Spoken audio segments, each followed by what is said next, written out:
Hello and welcome back to another video. In this problem we're asked if f is a function, then f of s plus t is equal to f of s plus f of t. So to prove that this is false, we just have to come up with a counterexample. So I'm going to use the function f of x is equal to x squared. And we're going to look at f of negative 2 plus 2 and f of negative 2 plus f of 2.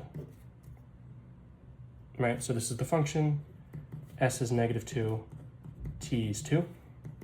Negative 2 plus 2 is 0, so this is f of 0. F of 0 is 0 squared, which is 0. F of negative 2 is negative 2 squared. F of 2 is 2 squared.